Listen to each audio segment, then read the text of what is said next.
Next, where the income of any employer includes any profits and gains derived from the export of any goods or merchandise out of India, and any rebate on such income is allowed under any law for the time being in force relating to direct taxes, then no account shall be taken of such rebate. जहां पर हमारे जो ये employer हैं इनकी income में कोई भी प्रॉफिट और गेन्स कहां से हुआ है, एक्सपोर्ट ऑफ एनी गुड्स और मर्चेंडाइज आउटसाइड ऑफ इंडिया, अगर इनकम कौन सी वाली है, एक्सपोर्ट ऑफ एनी गुड्स और मर्चेंडाइज आउट ऑफ इंडिया, और वहां पे कोई रिबेट मिला है and any rebate on such income is allowed, allow किया गया है, तो हम उसे कंसिडर नहीं करेंगे,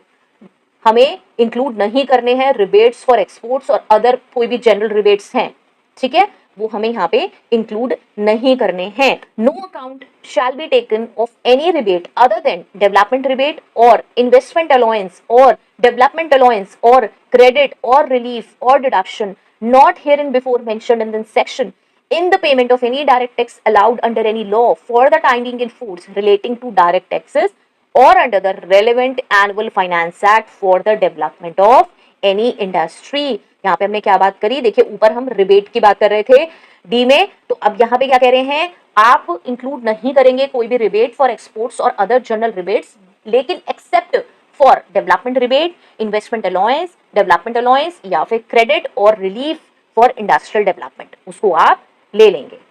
क्योंकि फर्स्ट लाइन में क्या लिखा है, no account shall be taken of any rebate other than, मतलब अदर देन का मतलब है और किसी रिबेट का नहीं लेंगे, लेकिन इनका ले लेंगे. किस किस का, डेवलपमेंट रिबेट का, इन्वेस्टमेंट अलाउंस का, डेवलपमेंट अलाउंस का, क्रेडिट और रिलीफ और डिडक्शन का, ठीक है, ये वाला हम ले लेंगे, कंसिडर कर लेंगे रिबेट, और कोई हम नहीं कंसिडर करेंगे क्योंकि डी में हमने स्पेसिफिकली बता दिया कि कौन सा रिबेट हमें कंसिडर नहीं करना है, और यहाँ पे ई में स्पेसिफिकली बता दिया कि ये कंसिडर आप कर सकते हो रिबेट, ठीक है. तो ये है, तो डायरेक्ट टैक्स कैलकुलेट करते समय हमें ये चीजें कंसिडर करनी है और ये नहीं करनी, ये कुछ इन्होंने 5 पॉइंट्स में हमें बता दिया है, ठीक है. चलिए इसको ना थोड़ा सा एग्जाम्पल से समझते हैं जिससे कि हमें और क्लियर हो जाए अच्छे से. चलिए लेट्स से हमारा जो एम्प्लॉयर है वो इंडिविजुअल है जो कि रन कर